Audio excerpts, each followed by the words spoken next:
Recognize that tune, and you know it's time for Relics Radio.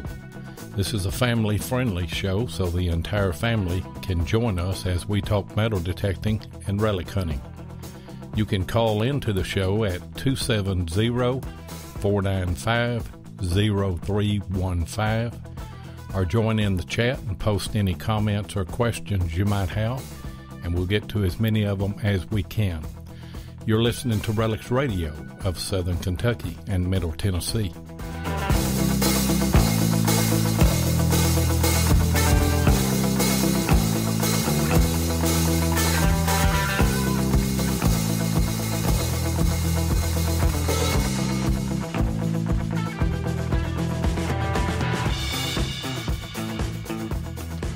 All right, we're live again. I tell you what, I just barely made it tonight. I hunted with Ron Reed and Tim Henderson. We went off down toward Alabama and hit a spot I left here before daylight this morning and just barely rolled in, jumped in the shower and got out. But we're ready for Relics Radio tonight. We've got two great guests, and I've been so excited about having these two guys on. Got Marc Hoover. Marc, are you there? I'm here, Devin. Okay. How are you? I'm doing great. And got Bill Marsh, Ohio Relic Hunter, on. You there, Bill? I'm absolutely here. Oh, great. I tell you what. Like I said, I've really been waiting for this show here.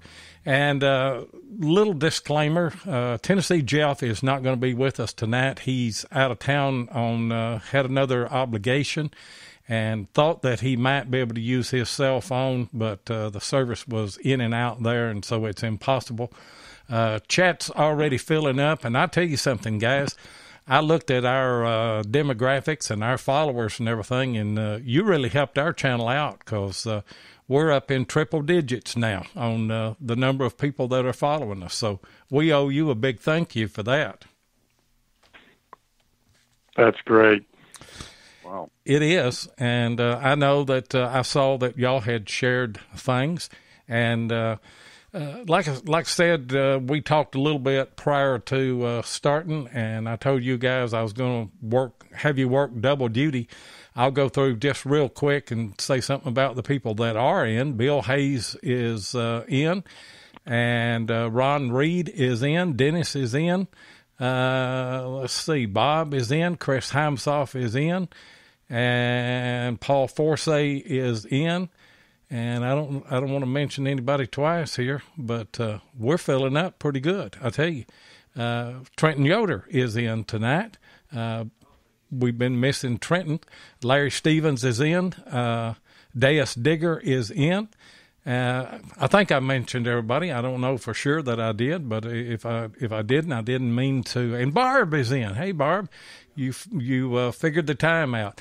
And by the way, we did move our show another hour forward because of the time change. And a lot of you guys that hunt, and I did today, and I know a lot of people that down south here that are able to hunt. And there's Dave Miller. He's in. People that hunt have said something to me, they said, whenever summer starts coming and you starting at 6 o'clock, we're probably going to miss your show because we're not going to quit in the middle of the day to come and listen to the show. So we moved it to 8 o'clock Eastern time, and I think we'll stay there. We may change back whenever the time changes. I don't know. We'll just have to see how all of it works out. Marc, let me start with you tonight. How long you been metal detecting, and what got you into this hobby?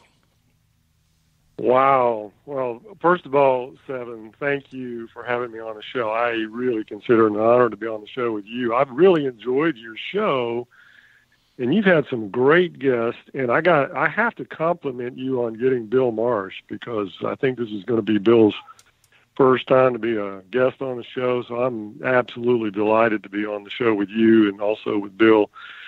As far as me, you know, I'm probably one of the newer metal detectorists in the hobby. I've been doing it a couple of years. In fact, I really consider myself to be graduating from newbie status to rookie status. So, yeah, so how I got into it, I've always been interested in treasure hunting, even as a kid, but I never really got into the hobby of metal detecting until around 2011.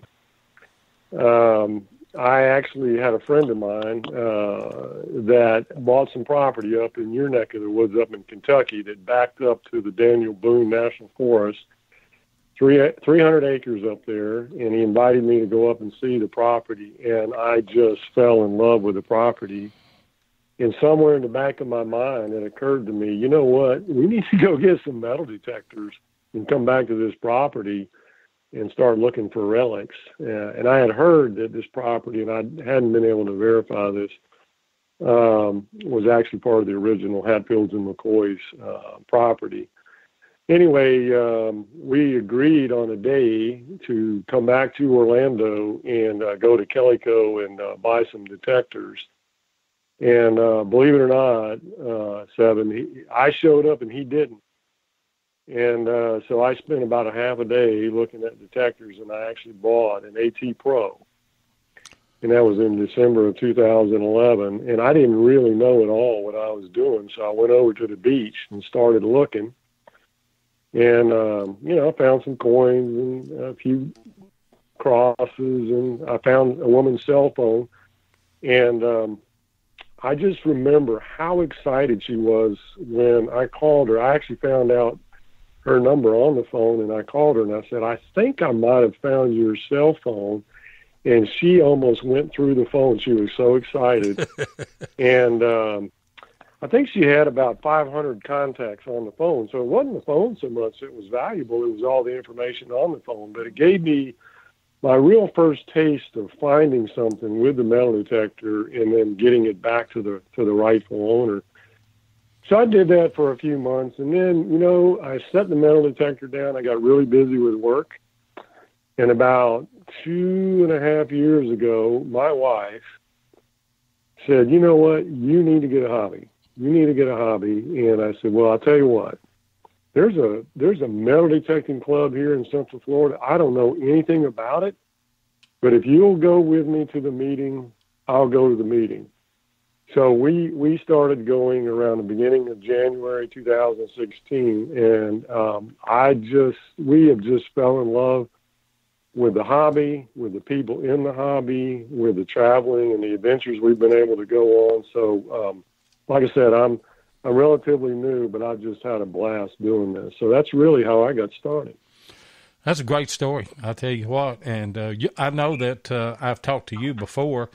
And I know that your wife hunts, and she hunts with a Tesoro, and your grandson and your granddaughter also hunt, and they hunt with a Go Find 60. So it's a family affair with you guys, isn't it?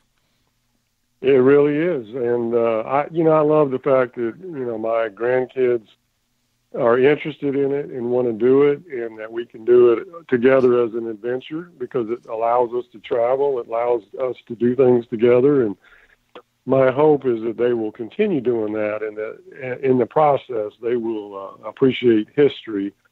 And just a kind of a little side note to that, my granddaughter was in school, and she was in third grade last year, and she said, I metal detect with my granddad. And all the kids looked at her and said, girls don't use metal detectors. And she said, oh, yes, they do. And she showed them a buffalo nickel that she found, and so they all got excited about it. So my granddaughter Friday night just joined our club as a full-fledged member, so she's going to be the youngest member in the club, but she is now a full member and will be doing a lot of the activities with us. Oh, that's just great. And I want to talk about the club that you are, you're actually an officer of, in a moment, but want to get over to Bill. Bill, how long have you been hunting, and what got you started in the hobby? Well, it's kind of a long story. but I've been hunting over 20 years. Started out as a kid. First memory I have of a metal detector is my grandfather owned kind of a junk shop, and he came walking up the street one day and had a metal detector. And I remember that big old heavy blue box, white. Yeah. And went out in the yard and, testing that thing out for probably about a half an hour while he's up there talking to my mom. And of course he took it back home with him. And many, many years later, I found one at a swap meet when I was a teenager out in Washington State. Got into it a little bit, and of course had other things to do, so it never really stuck.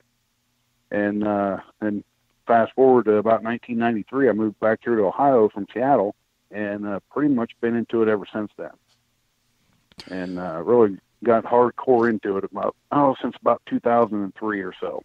That's when I started doing the research and stuff like that, and hitting some of the older sites. Yeah. And for those of you that don't know, Marc Hoover is in Florida, near Orlando, and Bill Marsh is in Ohio. I don't know exactly, Bill, where you're located at. Southeast Ohio, about 50 miles east of Columbus. Okay. Well, you're not that far from me then. But you and I kind of got started in the hobby the same way. I picked up a detector at a pawn shop, and it was one of the old whites, and cost you a fortune to keep batteries in the things, and absolutely, they weighed a ton, and the batteries and everything, they were expensive, if you got out with them. But I learned to hunt by sound, didn't you? Yes, absolutely. Because there was no meter on the first one that I had, and I don't guess that there was a meter on yours, was there? Nope, it was the I'm thinking it was maybe the 2000D. It was one of the cheaper ones. Like I said, it was a $25 detector back then at a swap meet. So yeah, I used that in a place out in Seattle called Gasworks Park, and it was just pulling silver left and right. Wasn't a whole lot of people out there doing it. No, and you and I are kind of giving our age away a little bit, I guess, whenever we say how long that we've been hunting. I bought my first one in 1976, probably, in a school across the street from me. And like you say, everything you found was silver. They hadn't lost any clad yet, and there wasn't many people doing it. And I got one and got started. But don't you think starting out with a metal detector that doesn't have VDI, don't you think that you, from the very start, trained yourself to be a better hunter by just hunting by sound? Yes, absolutely. You're going to dig a lot more trash, but I still dig the same way now as I did then. I just basically dig everything that had a solid, repeatable tone. I do too. And back then, I'm still not sure if I never did read the owner's manual. I don't know if I was setting the machine up correctly or not, but I could set it up where it sounded off on something and off I'd go. I never did have a manual on mine because I got it used, and I don't even remember how I set it up. But I like everything. I like my AT Pro wide open, and I know that you hunt with an AT Pro, don't you? Most of the time. Yep, all the time for sure. Yep. That's what I do too. I run it wide open, Pro Zero, very little discrimination. If I get tired of hearing the chatter, I may turn the iron volume up to, or the sensitivity up to, or the iron disc up to about 30, 35. That's about all I do with it. Make sure I get a good ground balance, of course. Yeah, yeah. That makes a difference. I ground balance mine, and I run it in Pro Zero, and I run my iron audio all the way down to zero. I hear everything there. And I think that, I know over the past 2 or 3 months that there was a cut Spanish silver and a large cent that I wouldn't have found if I was even running probably 25 or 30 on my iron audio, because they was the signal was really, really, really choppy. And I think that the most that cut silver came in was like 32. But I don't look at the numbers all that much. Every once in a while I will. But, if I get a signal that sounds too good, I'm apprehensive about even digging it anymore. Right. Because everything that I dig, is kind of a choppy signal. Let me put out the call-in number. There may be some folks out there that want to call in and talk to either one of these gentlemen. It is 270-495-0315 here at Relics Radio. Let me jump back over to you for just a minute, Mark. Tell us a little bit about the Central Florida Metal Detecting Club. Sure, I'd be glad to do that. So our club was actually founded in 1972. We have about 200 members, and we just had a recent election. And as you mentioned, I'm an officer in the club now. I'm the second vice president, and Carolyn Harwick is our president, our new president. Our former president was Alan James, and Alan is incredibly well respected in the metal detecting hobby, and he's been our president for so long. He really needed a break, and we were very fortunate to have Carolyn step up. She's just an incredible hunter, an incredible person. So my mentor, Jim Fielding, in the hobby, who's also a member of the club, was also elected as an officer. So Carolyn is president, Jim Fielding is vice president, I'm second vice president. And I'm just delighted to be a part of the club and be able to serve with Carolyn and to help her implement her vision for where we want to take the club. So we're very excited about it, and it's been a real blessing to me personally to be a part of the group. And I think that I mentioned it to you, but I reached out to Carolyn Harwick and asked her if she'd be a guest on the show, and she said that she'd love to. And we're going to have her on April the 19th, and really looking forward to that. And, having her on and getting to talk to her and the different types of hunting. She does more than metal detecting. She bottle digs and everything, doesn't she? She does, and that's one of the things that I'm learning about. I had no idea all the different avenues you could go into from this hobby. There's bottle diggers, and there's folks who also, as you know, do the Native American artifacts. And one of the things that I stumbled across just personally was I've got a permission on an old lumber mill up in North Florida, and I've had an opportunity to check it out a little bit. And we actually it's deep in the woods, but we actually found the lumber mill, and I actually found one of the bandsaws blades, and I hauled it out. It was a smaller version of it, but we also found one of the larger ones, and the band is about 3 feet wide and about 12 feet long. So we just left it. But when I was out there, I saw these just giant piles of dirt. And as I started digging in there, I realized what they had done was they had piled up all these bricks. So I started collecting bricks, and I hauled a few of them out, and I started doing some research on them and realized that a lot of these bricks were made in Missouri, and they were, I guess there were clay pits, and they would dig these clay areas and then haul them to the brick factory. So, it's just one of those things. I had no idea that people collected bricks. I certainly was looking for metal, but found out that people also collect bricks. So there's all different kind of areas you can go into. And, and Carolyn does do bottle collecting, and I don't typically collect bottles, but, two of my more memorable finds are both, one's a bottle and the other one's a cut crystal glass vase that I found recently. So you never know what you're going to find. No, you don't. And that's a question. Well, it's like your. Go ahead. I'm sorry. I was just going to mention one of Mark's finds that he was sharing the restoration process with me, and that was that Boy Scout axe. That's definitely worth mentioning. I don't know if you're done with the restoration on that yet, Mark, or. I am. I just finished it last week. Thanks, Bill. I had actually forgotten about that. I was up in New Jersey last year at Diggin, South Jersey, which was a fun hunt, and there was on the property there. It was a seeded hunt, but they told us that on one of the particular hunts that they buried some coins, it was also virgin territory that had never been hunted before. So people were finding relics in this particular area beyond what was seeded. And I actually found an old Boy Scout axe head that we did the research on and figured it came in around the 1950s based on what was on it. It's stamped the Boy Scouts of America, and it has a logo called Plum Guaranteed.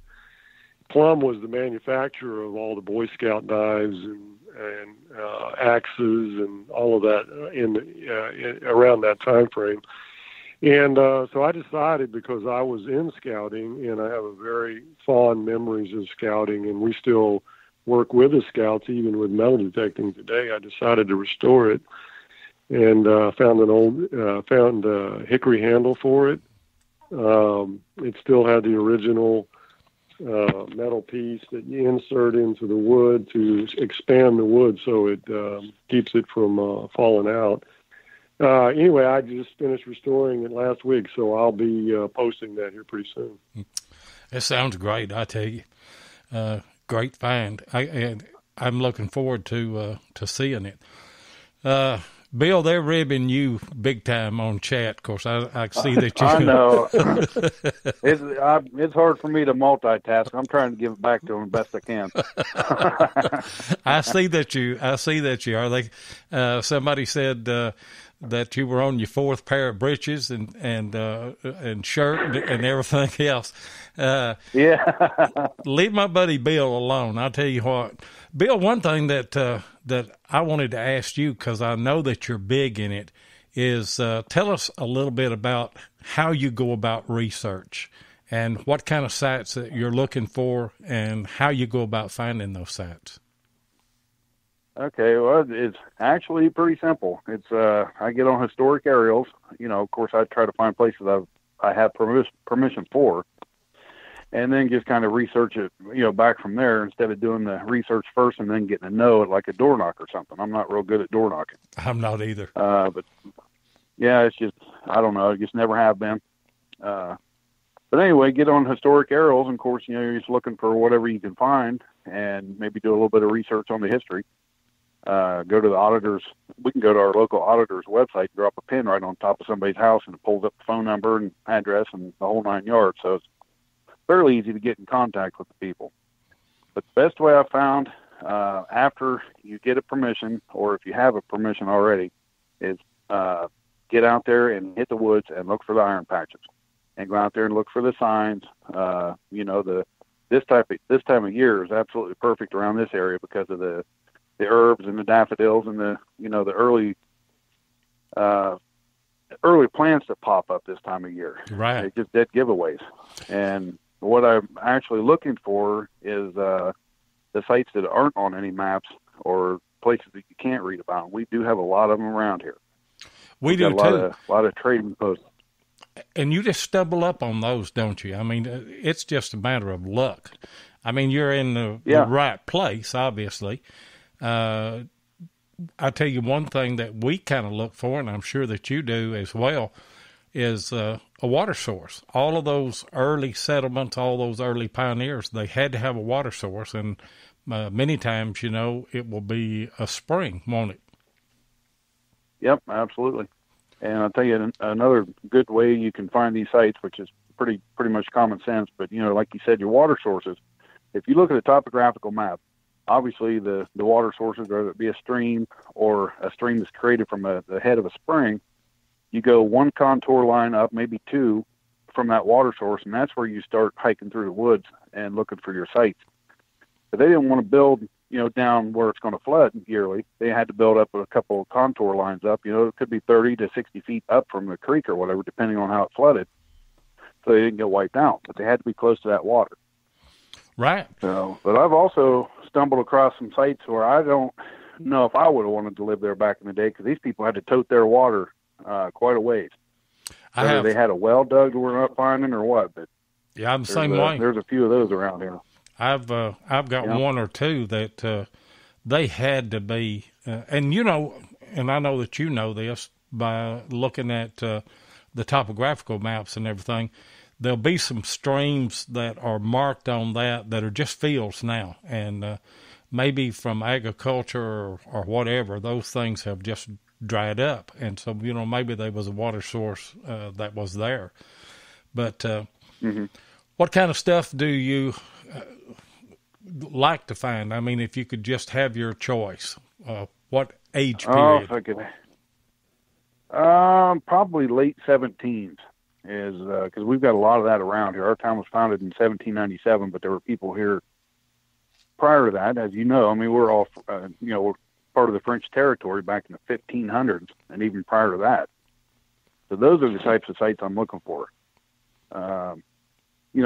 Most of the stuff we dig around here, you pretty much date everything from about 1820 to about 1880 or so, and of course the newer stuff. Yeah. But you know, there had to be people in those areas prior to that. So, and not necessarily coins. You know, as far as I call myself Ohio Relic Hunter for a reason. I love those relics. I do too. The buttons and the personal items and lots of the kids' toys, the whizzers, and that's the type of stuff that I really try to go after. And if you can find something that it amazes me, because I've seen flat buttons where the shank was broke off that had a couple of square nail holes in it, and people they save stuff, they repurpose stuff, and those kind of finds are valuable to me, and I'm sure you found several of those too, that are more personal than just a regular flat button. Yeah. Yep. Oh, I'm sorry. What was it? Necessity was the mother of invention, especially back in those days. Like some of these people find the coins that have been turned into a flat button. They would rather turn a coin, into a button rather than go, or a penny or whatever, rather than go and pay 2 pennies or 2 cents for a button. You're exactly right. And I found a piece of hammered out silver a couple of hunts back, and I don't know if they just beat out a coin or what they did, but there was 2 square nail holes in it, and I know that it's too small, really. I first thought it could be a whizzer, but it's really too small for that. And I thought they have taken either maybe a cap bust or a real, and they flattened that out, and they've made a button out of this, It just shows you how... I think I saw that on your video. Yeah, you just... how important that things that we take for granted today, how important that those were to those people. And I don't know how they lost all the buttons that they lost. They must have been running. Oh, well, up here I kind of got an explanation for that. We've got a lot of multi-floor rows. That stuff will rip your clothes to shreds for sure. You find a good old, and they gave out the land grants to Revolutionary War soldiers, and our county they started settling in here in earnest in 1798. But there were people here prior to that, but there were still Indians in our area at that time, and I guess they were in Ohio as well, and but. They would be real. Everything is real concentrated, and I've always kind of theorized that they were afraid to get too awful far from the house. What do you think? Yeah, that would pretty much make sense. Most of the things we find around some of these old home sites are within, of course you got your plowed fields and your little gardens and stuff like that, but I'd say no more than 100, 150 feet out from the house for the most part. That's right. Every once in a while you find a straggler, like a large scent half a mile away or something, but that could be there for any amount of reason. Yeah, it could. So, are you fortunate enough in your part of Ohio to find large scents like they do throughout most of Ohio? oh yeah, yeah. We find them like they're Wheaties up here. Find them like they're yeah. I've made mention, and me and Jeff joke about it. See, we call them Ohio Wheaties. We don't have very many large scents, but we have all kind of reals here, and I really can't explain that. I've only found 3 large scents in 30 years. You're a little bit closer to Louisiana than we are, and that French territory and the fur trade and stuff. If you're finding real, you're probably talking 1750s, 1780s, I would assume. Yeah, we find a few Carlos IV, which was in the early 1800s, but most everything we find is Carlos III, which I don't know the exact date on it, but it's late 1700s. But see, they don't find that many reals, and I talked to Heath Jones and Scott Duncan, and they don't find too many reals there in Alabama, and they're even closer to Louisiana than we are. And I agree with your theory, because the Spanish came in to probably into Mark's area there and into Louisiana, and you just think that the South would just be full of Spanish silver, but some places it is, and some places it isn't. All right. Well, I'm gonna book. Speaking of, go ahead. I'm sorry. Go ahead. Okay. Well, speaking of the French territory, one of my best finds, in my personal opinion, is a watch winder key. There's only been 3 that have been found that we know of. I found one here in Ohio. Brandon Stewart found one in New Hampshire, and there was one found up in New England somewhere, and it was on TreasureNet in 2007. And that's the only 3 examples that, we've all done a ton of research on this thing over the last couple of years.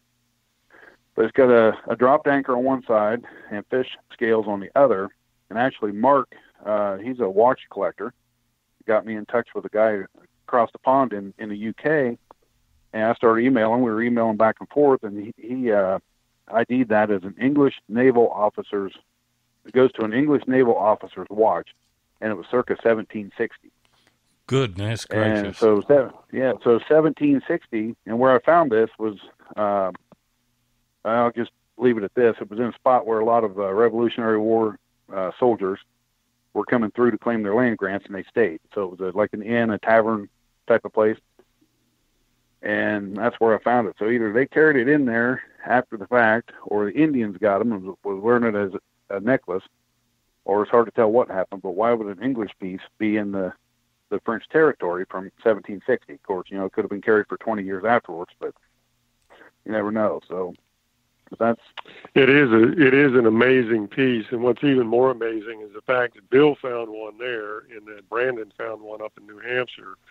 They're identical, and they're extremely rare. So it took us a lot of work to find even somebody that had any knowledge or that could give us any information on it. So it's a great piece. That would that's the only relic I've ever found that people reached out to me and wanted to buy. I had 2 offers for it, and I absolutely will not sell it for nothing. I'll never find another one in my life, I'm sure. Yeah. I'm the same way that you are. There's things that, I don't sell anything, and I don't know that I've got anything that anybody would want to pay big money for. But that would be Revolutionary War relic, wouldn't it? Yeah, prior to. Yeah. 1760 is what he dated it to, so. And he sent me a couple of examples of what he didn't have the exact watch that he assumed it went to, but he sent me a picture of this watch. And, I'll tell you what, that's the most intricate looking pocket watch I've ever found.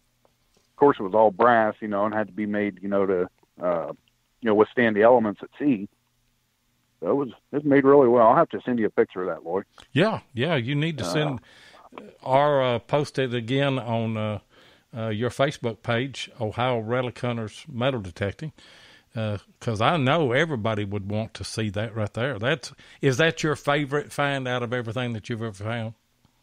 Yeah, that definitely, just because of the history of it and where I found it and the circumstances. And I'm also doing a ton of research on. I found this spot in early 2014, and we've been hitting it ever since. And it's still giving up some things. It's getting better now, but I'm just about ready to put the information out there, see if anybody can help me pin this location down. I think I know what it's called, and people have been looking for it for 150 years, and I found it through the relics and through the research, found out what it could possibly be.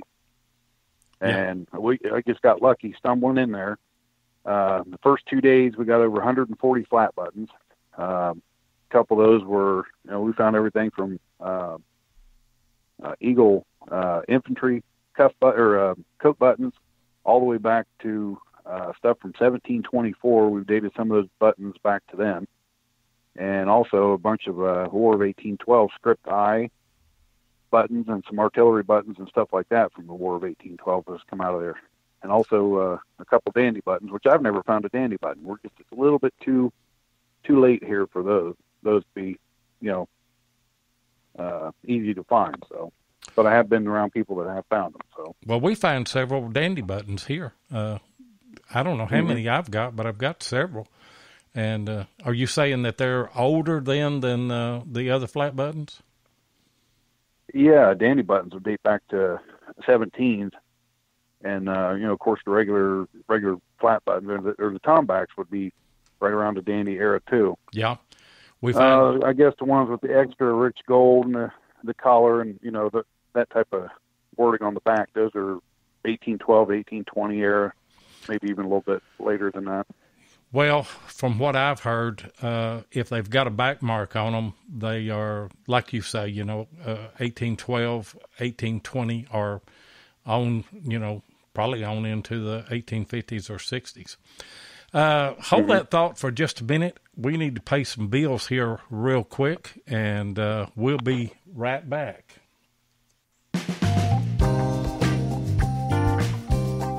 If your passion is metal detecting, then you know how much your success is based on the equipment you use.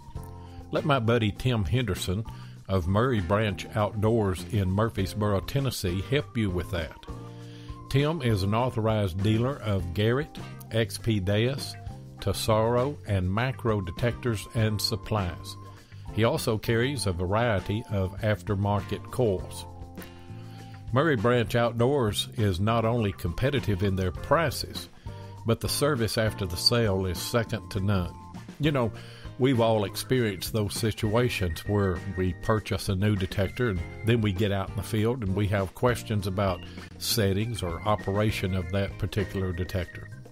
Well, I tell you what, with your purchase from Murray Branch Outdoors, you're also going to get Tim's personal cell phone number. That's right, his own cell phone number, and you're just a quick phone call away from getting answers to those questions. Now try that with some chain store purchase of a detector. Murray Branch Outdoors also deals in used detectors, and he'll give you top dollar for your trade-in whenever you decide to upgrade. So give Tim of Murray Branch Outdoors a call at 615-948-4611 and tell him Relics Radio said hey. Bill, the more that I think about it, you and I are quite a bit alike. The kind of hunting that we really like to do. And, if I can go out and find a flat button in a hunt, I come home satisfied. I don't have to find a coin. Absolutely. Yeah. Yeah. I won't pass up the coin signals either. You can't. But, it's just the buttons and the relics and personal items. That's why I do what I do, I guess. Yeah. Yeah, I'm the same way. I love to find coins. And Mark, I'm not neglecting you, but Bill may have to cut out a little bit early, and so I want to get as much conversation with him as I can before he has to leave, and then me and you will wrap things up if he leaves. How about that? That sounds great. No, keep going. I think you're seeing that Bill has just a tremendous amount of information, and I've learned a lot from Bill, so keep on keeping on. That's what I'm trying to do tonight, is learn as much as I can from Ohio Relic Hunter. And I've just got a passion for it, guys, but I appreciate it. Yeah. Well, I think anything you have a passion for in life, you're obviously going to enjoy it a little bit more and learn as much as you can about it and get good at it, basically. So I'm not an expert by any means, but I love to learn it. I learn something new every day. Yeah, I do too. Especially from some of the newbies that are coming in. These guys have watched, I don't know whether it's YouTube or what, but they come into the hobby with just a great amount of information. And then you kind of tweak their knowledge a little bit. I've learned a lot of stuff off my buddy Zach Peters, which has moved down there towards you guys. He's in Tennessee right now. He came in as a newbie, and boy, he's really good at getting permissions. And he's dug one of the best relics I've ever seen dug in my life. And out of a site that we've all hit that he got permission for. And of course, he moved away and gave me the permission and all the, I got the whole town history book sitting here beside me on my desk from that area. But he dug a dragoon martingale out of this field. Oh man! And yeah, it was just, that was amazing. We were all out there shaking. We actually got that one on video. That was a great find. I tell you what. Yes, it was. Those don't come around every day. They sure do not. No, especially a dragoon. They were lucky to even have those. Yeah, they were. Did you find a lot of War of 1812 stuff there? It pops up occasionally. Most of the stuff we find as far as military related is Civil War. Of course, not only from Morgan's raid, but we had 330,000 Ohio guys go down. A lot of them came back, so they brought some stuff with them. So I find the occasional 3-ringer laying around every once in a while. Probably got half a dozen of them here from different sites. And of course, the coat buttons, the eagle buttons, several of those. Knapsack hooks and the J hooks and stuff like that. Not so much. I'm not really versed on Civil War artifacts, even though Mark gave me a great set of books that got all kinds of information about, the bat wings, and I'm sure you know what I'm talking about. Yeah, I know what the bat wing is. I've read through those books probably 15 different times. Just never, I don't know, need to get down south and get put on a site. So, Morgan's raid stuff, that's the best we got up here, I think.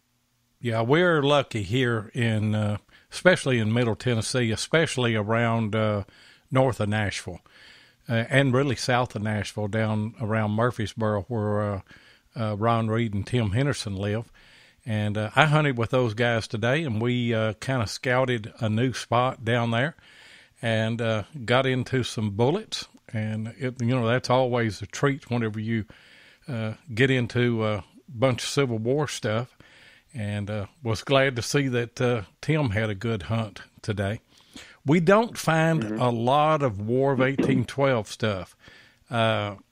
Jeff found and I believe it was a script I, War of 1812 button at it was a rock wall. It was a colonial period house that we did some research and really kind of stumbled onto it.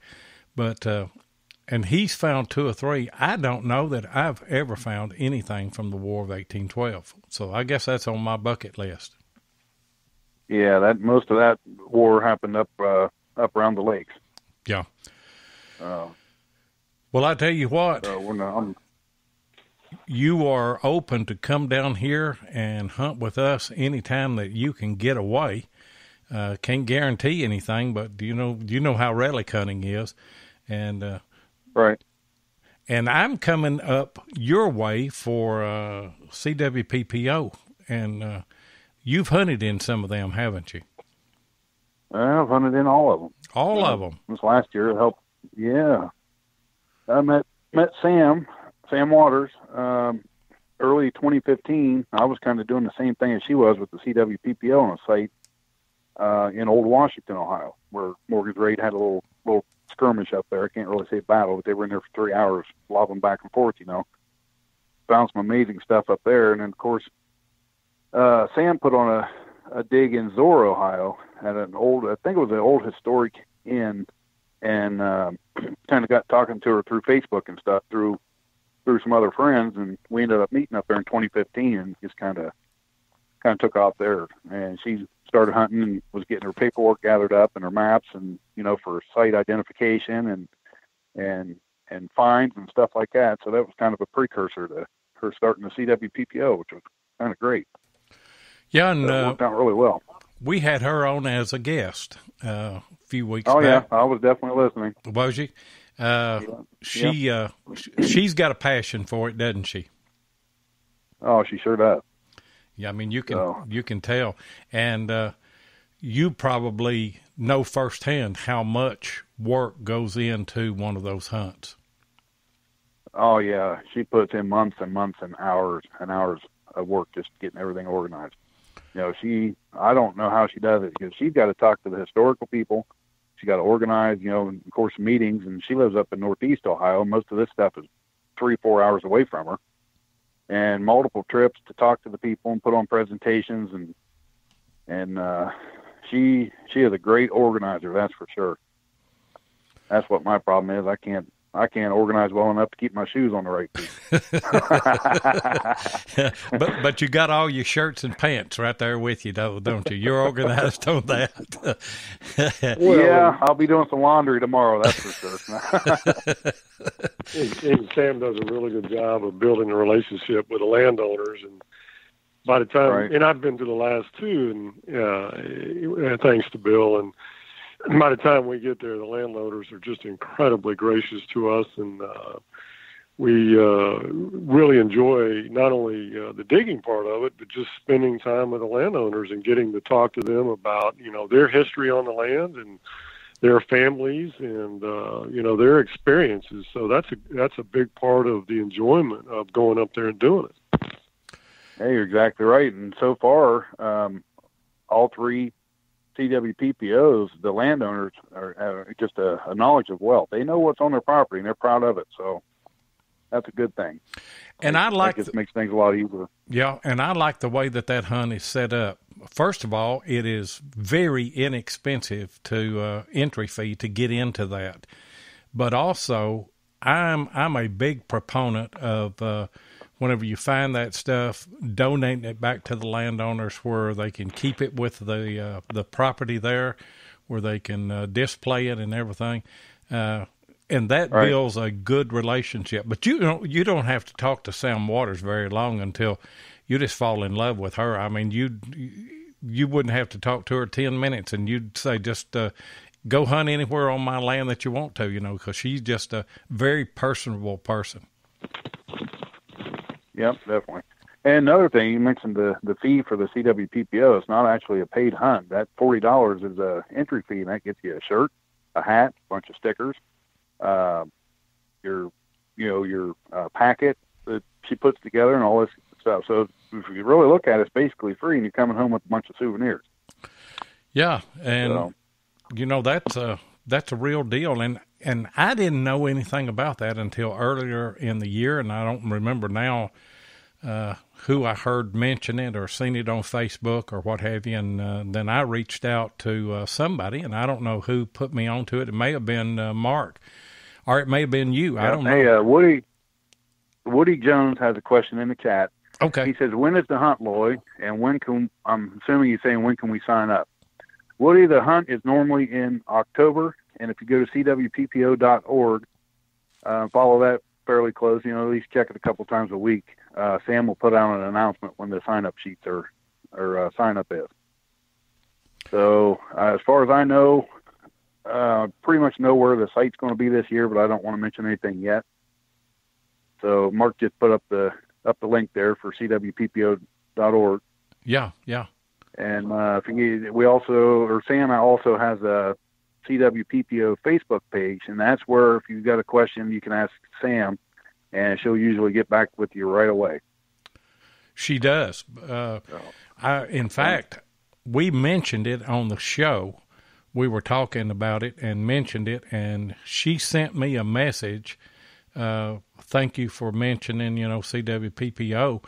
And I said, well, I was interested in coming and hunting in that because Morgan's very first battle on his first Kentucky raid is about 5 minutes from my house. So that's a Civil War camp that I hunt here all the time. And so I said, we've got a connection, and I just, it's kind of a personal thing, but I'd like to have a bullet from Ohio that was related to that raid as well, just kind of put in my collection and treasure that. But, she got right out, right in touch with me real quick.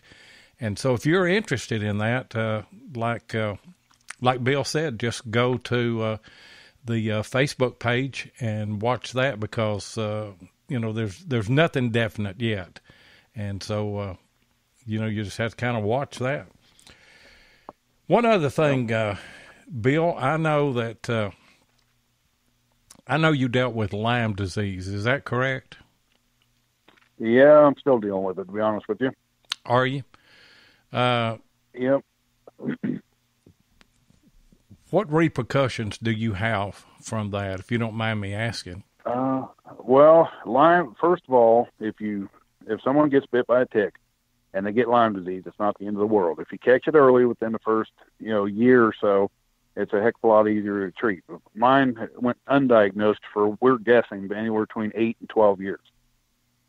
So I went to the doctor. Actually, Barb came up in August of 2015 at an event called Food Fest, a seeded hunt, and that's where I first met her. And she was talking about Lyme disease and stuff. So I was thinking, I've got those same exact symptoms cropping up here. I better go get tested. Now I went and got tested, and my scale, I forget what scale they measured in, but it was way off the chart. But if you let it go, it'll turn into what I've got, and it basically feels like you got a hangover 24/7, which that part of it's gone because they put me on a heavy dose of antibiotics. So the brain fog is gone. But the muscle cramps and fatigue and stuff like that, and the arthritis symptoms, I'm stiff as a board all the time. And I even, do some stretching and stuff. It's just, I hate not calling anybody old, but I feel like I'm 75 years old and I'm only 45. Yeah. So.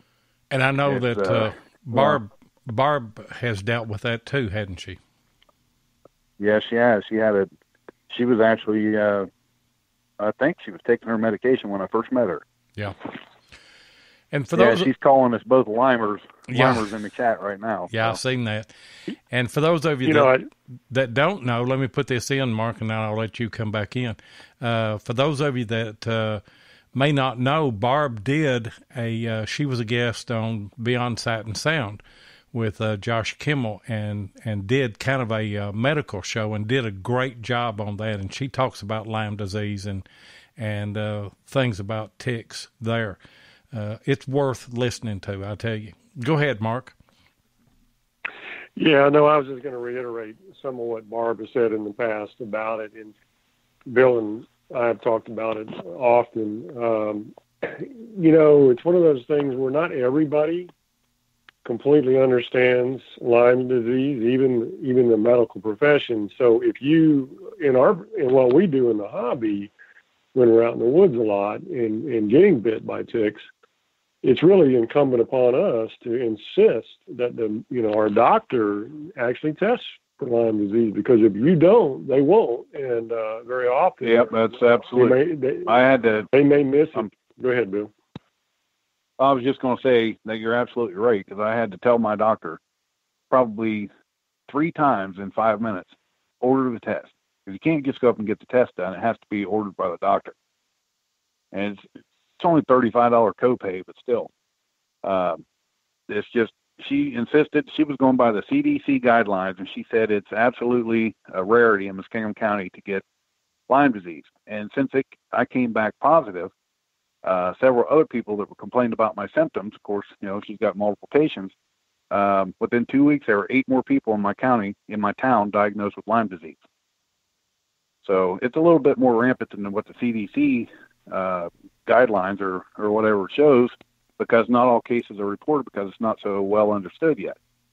That's what I was fixing to say. A lot of cases, a lot of people may have it and don't even know it, like you did, right. For, what'd you say, 8 to 10 years, probably? Yeah, somewhere in there. that's just a guess, but I'm just going by the symptoms that I've got, And so I'm just glad. I mean, it can get worse. I mean, I don't know if you've heard this or not, but the actor, singer, songwriter Chris Christopherson, I think about 15, 20 years ago, was diagnosed with dementia, and he basically went nuts. Well, they found out that he had Lyme disease. He got treated for Lyme disease and come out of it within 2 weeks. And that's how bad this can get. So he's had it even longer than I've had it, obviously. So, I mean, that's where I was headed, down that road, with locked jaw, and it leads to Alzheimer's and all kinds of things. So I'm just glad we caught it when we did. I actually still need to go back and get tested. I was supposed to go back and get my third test in October, but of course the CWPPO came up the same day as my doctor's appointment, and I did that instead.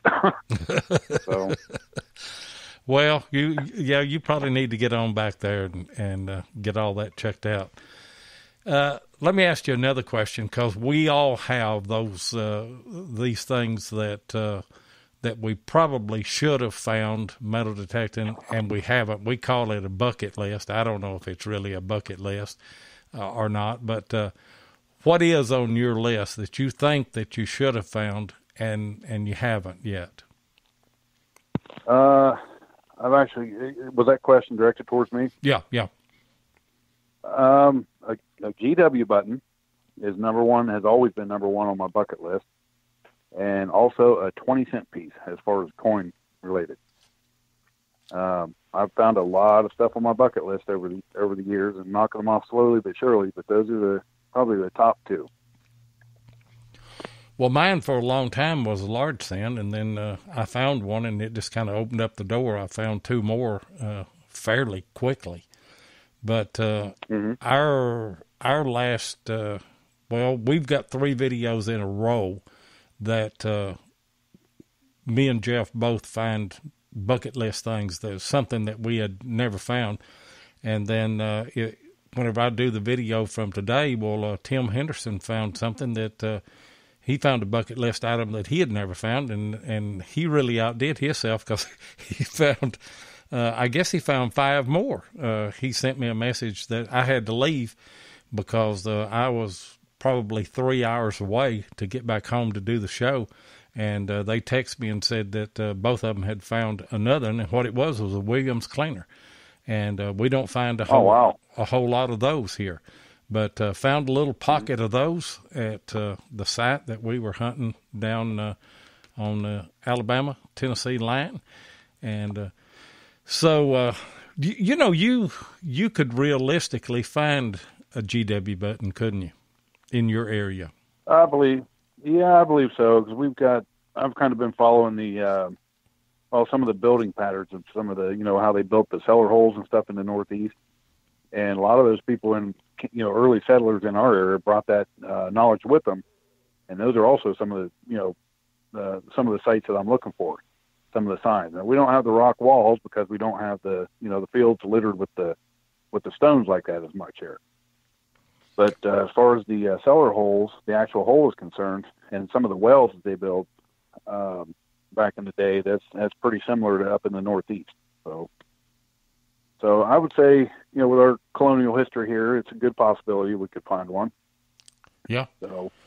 Yeah, I think so too. So. One other question that I had for you, in your area there, what is the oldest coin that you found? The oldest coin was, it was last year that I found, was a 1754 2 real. And I'm still looking for my 1700s US, and I have not made it there yet. So, and like you were saying about your large cent, as soon as you find one, you find another. So I think 3 or 4 weeks later, I found another one. It's Slick Rick, but I can tell it's a 2 real. I just can't tell what variety it is. Yeah. Well, I tell you what, you're going to have to, finding a 1700s U.S. coin is extremely rare because there just weren't that many years. What was it, 1792, whenever they first started minting coins? I know that's whenever the first... 1793 flowing hair, I think, wasn't it? Yeah, but the first Coinage Act was in 1792, and I think you're right. I think the flowing hair was the first one. I should know that because I just did a history clip on half cent. Jeff found his first. Yeah. And yep, I found my first last year as well, 1804. And closest I've got 1700s to 1803 drape bust. And as soon as it oxidized, the detail just flaked right off of it. So I was just lucky to even get a date off of it even if it was just for 15 seconds. So. And you might remind anybody that don't know about cleaning those old copper coins. How do you go about that? It depends on where you find them. If you find them in a home site where there's not a lot of fertilizer, pay attention to the soil that's surrounding the coin. If it's dry when you find it, it's fine. If it's wet when you find it, try to keep it wet until you can do something else with it. And I know, D.A. Frank Lopergallo from Detect America, he's got a series out there doing electrolysis on coins. And so I can't explain anything better than what he could say if, people watch his videos. But especially for those copper coins, it just all depends on the condition that you find them. And if I've literally pulled them out of the ground, looked at them, and watched them dry up and oxidize, and the detail flake off. So I pack them in the dirt. That immediately, okay, it's a large cent, it's a copper coin. Immediately grab the dirt surrounding it and put it in a little pill bottle and keep it in that soil until I can get home and do something else with it. I've had a couple I've dropped in olive oil right away. Pretty much when you find them, whatever damage is done is done, and right. There's no way to reverse that. So, and silver coins, you can throw those right in electrolysis and clean those up pretty good. Yeah. Like that real I found, I popped that thing out, thought it was a knockout from a electrical panel, but it was just reading up different. I could not tell what it was, and it looked like a clad quarter with tar on it when I got it out of the ground. So I put that thing in electrolysis, and within, I think about 8 minutes, it was a pleasure. And you're welcome up here anytime. It's always a good time to get to talk with Mark. We talk quite often, so. Yeah. So that being said, I'll go. You're welcome here anytime that you can get down this way. Just give me a heads I'll up a day or two. I'll extend that invitation to you too. I've got several good sites around here, and I'm actually this year nailing down a ghost town site, and there's literally hundreds of foundations there, and most of them have probably never been touched. So we're going to be pretty busy. And these date back That's around. Great. They're not really real old. They're probably 1830s to 1880s roughly, without doing a whole bunch of research on them yet. That's old enough for me. So, I'll tell you what. Yeah. You got a deal. I'm going to come up there and hunt with you. But again, great to have you on. All right, guys. Appreciate it. I'm going to go ahead and get off here and go get my wife from work. So I'll see you later, Bill. To the show in the car, and have a good one. Okay. Thanks for having me. Tell your wife thanks for letting you stay with us for this long. Oh, I'm going to owe her for a week. So, all right, guys. We'll see you. Have a good night. Okay. Bye. Good night. Wow, what a great guest! What a great man to talk to about his knowledge and his experiences and everything. But Mark is too, and you understand, Mark, that I wanted to get as much in with Bill before he had to go. And absolutely, yeah. Did we get everything that we wanted to say about Central Florida Metal Detecting Club? No, we didn't, because y'all got a big hunt coming up, don't you? We do. Let me tell you about that hunt, and then I want to tell you how I met Bill. So I'll tell you how I met Bill after I'll tell you about the hunt that's coming up. And what we have is the Central Florida Metal Detecting Sunshine Shootout coming up on April 14th. It's our annual club hunt. I think this is the 7th or 8th year. looking forward to it. We actually have our club meeting the night before on the 13th. So if anybody's coming into town for the shootout, come on to our club meeting and reach out to us, and we'll give you directions on how to get there. But Mind Lab has always been a sponsor, and this year I think we're going to open it up to a number of other manufacturers, and we've got a number of sponsors lining up. So Mind Lab's a sponsor. Treasures in America is a sponsor. The New Age Goonies, Dwight Colon, is a sponsor this year. So we just got a great group of sponsors, and every year I think we have anywhere from 150 to 200 hunters. And last year, I think, if I remember correctly, with all of the metal detectors and all the giveaways and all the things that go into the ground, it was somewhere over $23,000 worth of coins and relics and prizes that people can win throughout the day. So it'll be a great time. It'll be $99 is the cost. And if I get a chance here, I'll drop or if somebody else listening can drop the link to the registration into the chat, that would be great. It sounds good. I mean, it sounds like a massive hunt. To have that much money tied up, there's a lot of stuff going in the ground, isn't there? There really is. It's a lot of fun. And this year, I'm especially delighted to have, we're going to have a couple of special guests. Our guest speaker is going to be Steve Zazulik from Canada. Steve is a well-known water hunter and treasure hunter. And he's been in Western Eastern magazine for Find of the Year. And he's going to be coming down. And since we live so close to the beach, we're about 45 minutes to an hour at the most. A lot of us are looking forward to having Steve with us, talking about hunting and diving and looking for coins and relics in the water, because that's a whole new genre that a lot of people are not into, but we have the opportunity to do that here.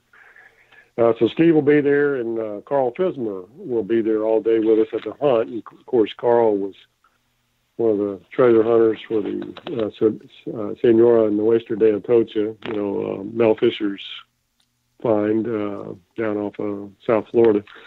So Steve and Captain Fismer will both be there, so we're excited to have them there at the hunt with us. It sounds great, and Carolyn is going to be with us the Thursday following that hunt, and she'll be able to update us on what went on there, and how successful that it was, and we're looking forward to that. And I appreciate you helping me reach out to her and get her on the show. I know she's going to be a great guest. Absolutely. Carolyn's a great hunter, and just to kind of give you a little bit of a prelude there. So Carolyn was our number one hunter for the club. We have a yearly competition. It's an annual competition that goes monthly. Everybody brings in their finds, and then people vote on the various finds throughout the year every month, and then you total up all the points, and then there's a first, second, and third place. And 2016, Carolyn was the number one hunter of the year, so congratulations to her for that. And then last year, what was really exciting, now in 2016, I was the first person from the Central Florida Club to go up to CWPPO, and that was primarily through Bill Marsh's Ohio Relic Hunters invitation. And so I went up. I was representing our club at CWPPO there. And then this past year, in October, 6 of us went up, including Carolyn, and we just had a great time up in Ohio. And we actually hunted with Bill for a day prior to CWPPO on a permission that he had, and we just had a great time. I actually found a flat button that we researched back to around the 1820s. It still has a little bit of gold gilt on the back, and it's a beautiful little button that I found, and Carolyn found some stuff, and some of our other folks did as well. And then during CWPPO, there was a competition where everybody turned in their finds, and then the landowner, picked out the best finds from his perspective, and then decided on which was the find of the entire event. And I was standing about 10 feet from Carolyn, and she was digging a hole, and she walked over to me and she said, "Well, what is this?" And we both looked at it, and neither one of us knew what it was. And I said, "You know what?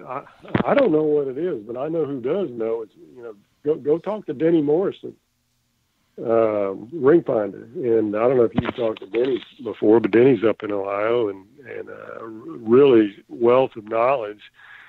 And the best way I can describe it, and maybe we'll get somebody to put a photo of it in your Facebook page, but it was lead, and it's a lead stylus pencil that they call trench art, where they would take either a lead bullet or lead and form it into a stylus so they could write in their journals. And they would use either ink or berries or even blood sometimes to write in their journals. And Carolyn had found this stylus and turned it in, and that was picked as the find of the hunt for CWPPO last year. So Carolyn won a really nice prize package for that. So she's got quite the credentials, and now she's the president of our club. So you're going to have a great guest when she comes on. I believe so too. And again, I appreciate you helping reach out to her, and I'm looking forward to. I look forward to every one of these shows. We just have had so many good guests, and had two again tonight. But go back and tell us now how you and Bill met. Well, it's funny. As you know, as I said earlier, I'm still a rookie, and I kind of stumbled, onto this radio show called Beyond Sight and Sound with Josh Kimmel, and went into the chat, kind of listened to the program, really enjoyed it. I was learning a lot. And through that show, I met Bill. I met Barb Cannell. I met Brandon Stewart, Swansea Searcher up in New Hampshire. Yep. I don't know. It's just one of those things where, you develop a friendship. And then we all ended up going to Ohio together for what Bill mentioned, Foo Fest 2016, and we were all hunting together up there. And we actually met in the chat in Josh's show, and then we all hunted together. And so we've kind of developed this friendship over the last couple of years. And Lloyd, it's one of those things where people ask me, what's your favorite find? And I don't want it to be a cliche, but I tell people, for me, my best finds are the friends and the people that I meet in this hobby, because I've just had a delightful time and just have made some great friends, and those are my best finds. And for everything else, I'm just a temporary steward for somebody else to find 100 or 200 years from now. But I'm like a kid in a candy store. When you say what's on your bucket list, I don't have a bucket list. I'm like a kid at Christmas. Whatever I find, I just light up. It doesn't matter what it is. You have a passion for it. You can tell that, no doubt about it. What a great story. And you're right. I mean, I have met so many wonderful people, and a lot of them, I've never met face to face, but I consider them to be, just a dear friend. And it's been through our YouTube page. It's been through, our Facebook page. It's been through this radio show that we started. And Josh is a good ambassador. There's no doubt about it. He has a very successful show and has a good following. And, I actually got acquainted with you and Bill Marsh through Josh. And so we're just one big happy family, aren't we? We are, and I found your show and just started listening to your guests and you and Tennessee Jeff, and just delighted to hear the things that people were talking about. So, you just never know who you're going to meet and where they're going to be. And so that's just been a big part of the fun for me. And last year, I think I hunted in 11 different states. I'm still working. I have a full-time job, but my job, I travel all over the North America. And so I've just had the great fortune of meeting some people in the West, up in the Midwest, up in the Northeast. And there's just so many other places I want to go. And I want to get up in New Hampshire and hunt with Brandon up there, because he just has some amazing areas up there. I'm actually going to go to Virginia for the first time in a few weeks, 2 weeks after DIV, Just Go Digging. I was fortunate enough to sneak into that one, and so I'm really excited, because it's going to be 3 days of hunting on property that not only was a Civil War battlefield, but had colonial era history. So that'll be a new experience for me. But last year I hunted in Idaho, I hunted in Utah, Ohio, Illinois, South Carolina, Georgia, New Jersey. You've been around. So I've been around. I haven't found a lot of the things that other people have been hunting, decades like you have found. But like I said, everything I find, I'm just like a kid in a candy store. And you talked about that you lucked in on that Just Go Detecting. You really did, because my wife and I were we were celebrating our 40th wedding anniversary. And I told her, I said, when we got married, we just took off. We didn't know where we were going, and we didn't know where we'd wind up or anything. And I said, we just need to do that again. And we did. We drove across Kentucky and then stayed in Virginia the first night. And I knew, Plugmaster Ford sent me a message. He said the sign up for Just Go Detecting is going to come up at, I don't remember what time it was, 7 o'clock, 6 o'clock. And I told her, I said, I can't do anything for a little while. We was fixing to go eat, I think. And I said, I need to sit right here and wait, because as soon as he puts that up, they say you need to sign up, put your name on there. And the very second that came on, I put my name on there, and I think I was number 168.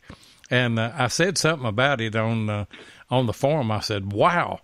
I put my name on the second it opened up, and I'm 168, and I think they thought I was complaining about it. I wasn't. I just couldn't believe that there was that much action that quick on that hunt. Yeah, it was crazy, and that's I am fortunate in that I sound pretty good with computers, because that's what I've been doing my whole career. But it's funny. I think I estimated that when he posted that post, that it probably took me, I didn't read it, I just posted. It took me about 3 seconds. And I counted, and I looked at it. I think, Lloyd, that there was probably 170 in the first minute, and 400 within the first 10 minutes, and maybe 500 after the first hour had signed up. And, I was, and with a 3 second, just hitting the enter key, I was number 19 out of all of that. So, I was very fortunate to get in. Yeah, I've seen that you had got in pretty quick. We got one of your good buddies on the line right now, Miss Barb. Oh, great. How you doing, Barb? I'm good. I just wanted to let Mark know I plan on cleaning out Culpeper before he gets. Now, that's a tall order right there. Well, I'm going to do my best. There'll be a bunch of other people there trying to do the same thing, though, I tell you. I just had to pick on him. I wish him good luck. I hope he has a blast. I always have a great time.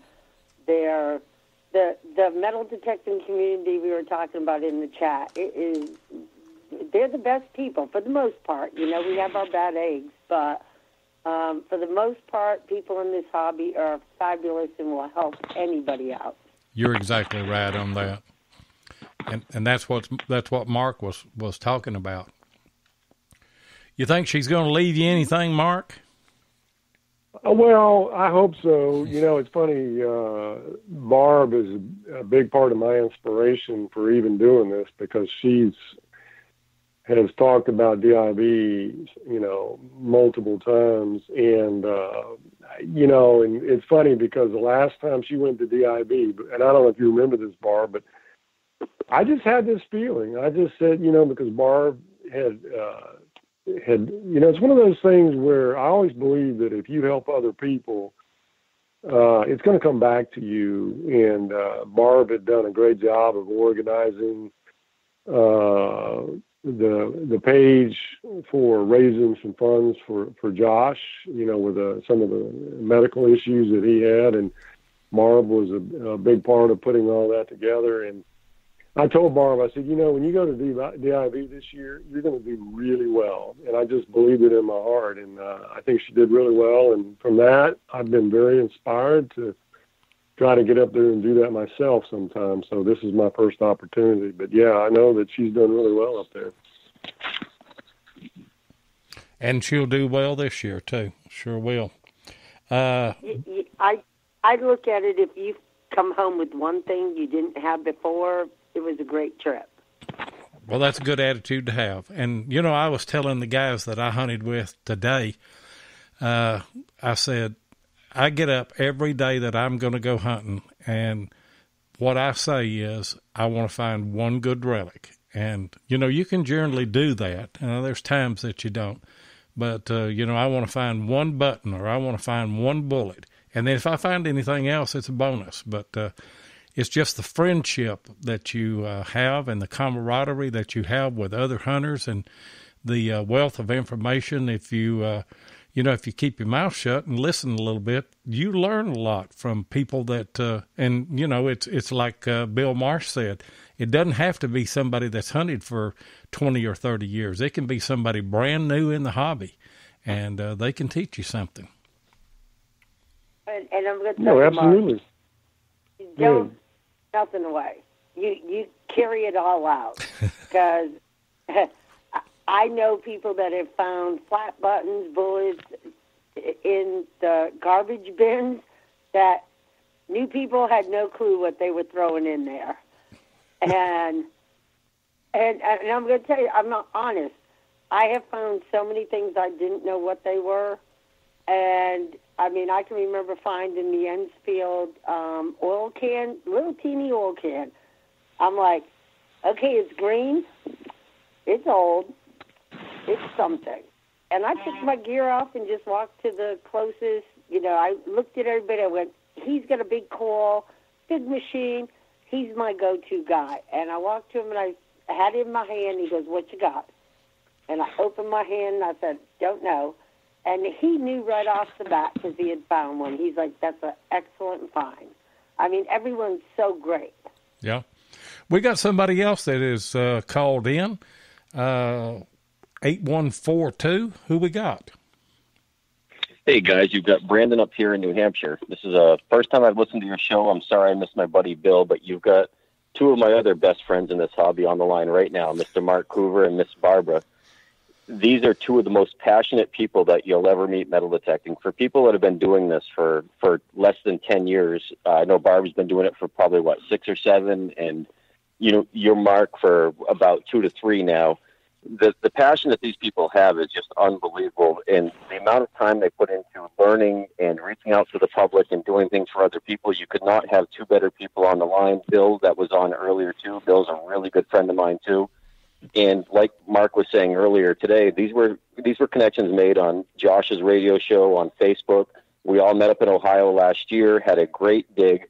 It was just unbelievable that it's like you've been longtime friends that you've never had a chance to meet in person. And once you do, that bond even becomes more connected. Mark was very new to the hobby when I met Mark out there in Ohio, and the guy had more information and more questions and so much insight into it than people that I've been digging with not myself for 20 years, but they've been in the hobby 20 to 30 years. And it's almost like to them, it's kind of a nuisance dig. But Mark, he's no spring chicken. I'm not going to pick on you about your age, Mark, but I'm just saying that as new to the hobby as you are, it's just unbelievable the amount of passion you have for it. I mean, it's like a 7-year-old who just started his first coin collection. It's just unbelievable the amount of questions and enthusiasm you have for it. And I love that. And Barb, the little 4.5-foot firecracker that she is, she likes to hang with the big boys. This is why these personalities get along so well. You just meet the greatest people in the hobby. I agree 100%. Thank you for that, Brandon. Appreciate it. And I've heard you, Brandon. I've heard you call in on Josh's show and heard you on at various times and everything. We've not talked back and forth, but I kind of feel like I know you. Of course, I guess I'm new to you, but I hope that we develop that same friendship. I'd love to. I'm going to tell you, send me the friend request on Facebook. I love to see what people are doing in this hobby. I didn't even know this radio show existed. Unfortunately, I'm not going to say that. I hate to say that as an insult, but Bill put me onto it the other day. I love following these radio shows because you guys put out such great information. You connect people. You bring in insight. You bring in hints, tips, whether it be safety, places to dig, reasons to get permissions, different types of mapping. Man, there's so much good information that you guys put out there.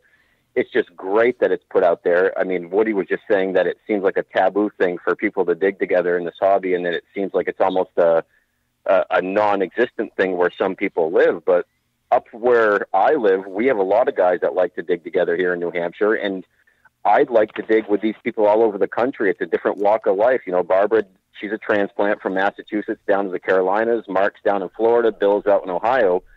I'm jealous of what people find in other areas of the country that I'm going to go and visit them to see what they're finding, and I want to dig on their turf. And likewise, people like to see what we dig up here in New Hampshire. I invite people to come up here and do the same thing.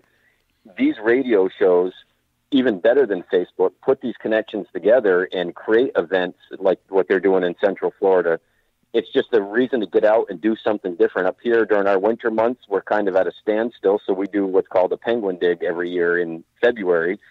It would be great for somebody to go down to Florida and do Mark's hunt, that's coming up. It's just awesome that you guys do this. You take the time out of your day. You're not being paid for this. You're not making billions of dollars by any means by doing this, but it's a community meeting place that a lot of people don't realize. That's a great tool to have. I agree with that 100%. And I tell you, whenever you have a passion for a hobby, you like listening to people that have some experience and everything. And I remember a few years back, I listened to some political talk shows and things like that. And I thought, I wish that there was something on metal detecting that you could just turn to and listen to. And this is it. And it's archived, and I drive back and forth to Nashville at least once a week. And whenever I go up and I go down, or come back home, well, I tune into one of the podcasts that maybe I didn't get to listen to live, and just you're riding down the road and learning something all the time, meeting new people all the time. Lloyd, you were talking with Bill earlier about the metal detector that he used, and you guys were talking about the AT Pro. I think it's interesting that when the four of us met up in Ohio, we were all using the Garrett AT Pro. So it was just coincidental that we all just had the same machine. There's a lot of people that have that, and I use the AT Pro in when we hunt the colonial sites that we have here, or the old house sites that are full of nails. I just don't find anything that I like any better than that.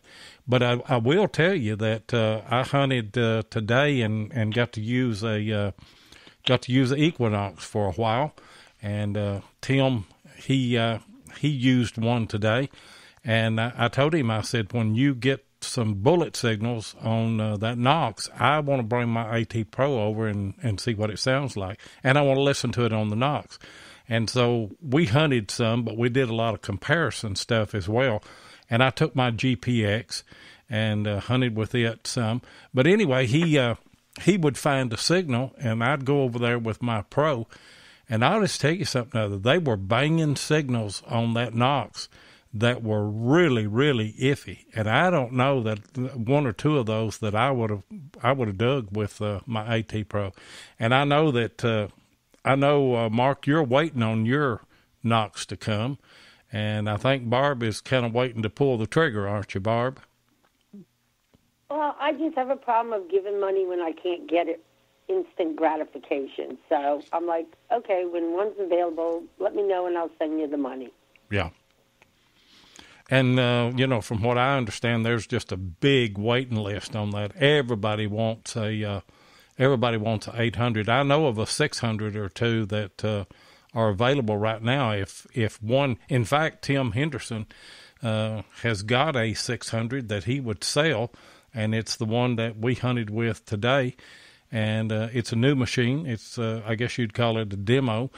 And but if you're interested in 600, and my chat's froze up. I can't get anything. But if somebody will put Tim Henderson's number back in there, he's got one of those. If you just have to have an Equinox right now, and you'd settle for a 600. But I tell you what, I'm hearing good things about it, and I think I'll probably get one in the future.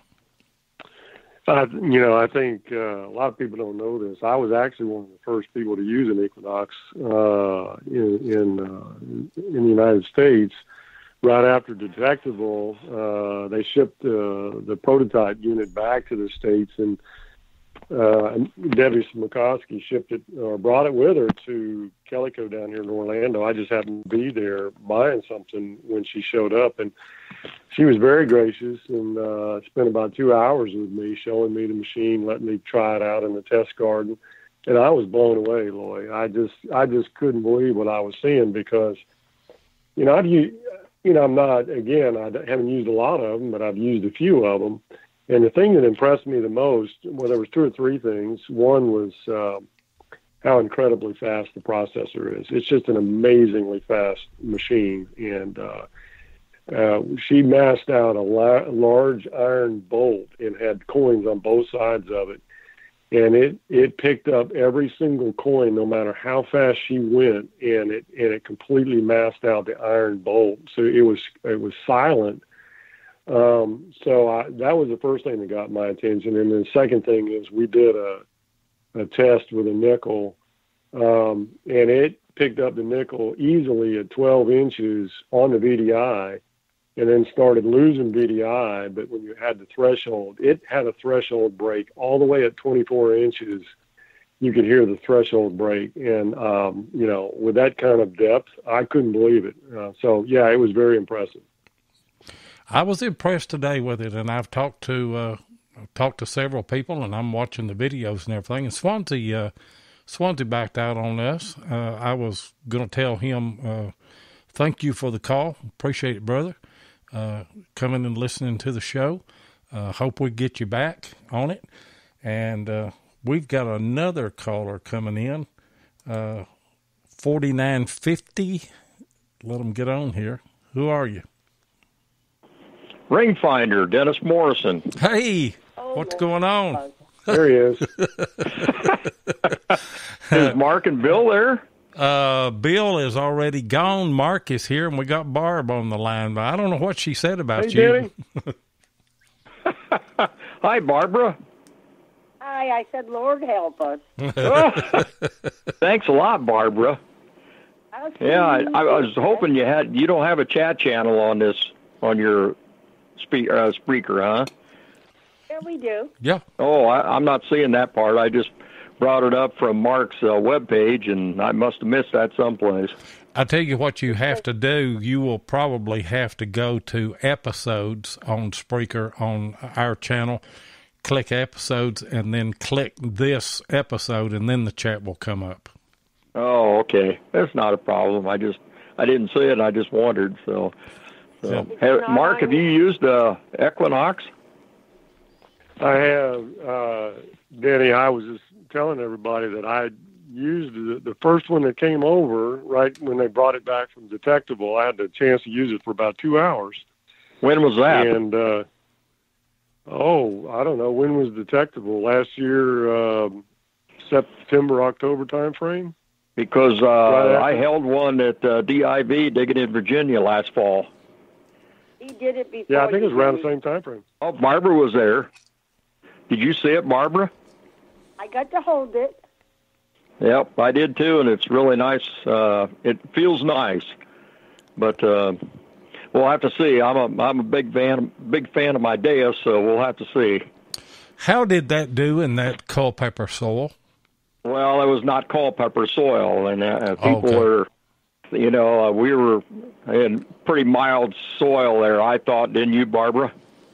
Oh, it was really mild. It was. Yeah, and I think people are going to get discouraged if they think that that's going to work in Culpeper.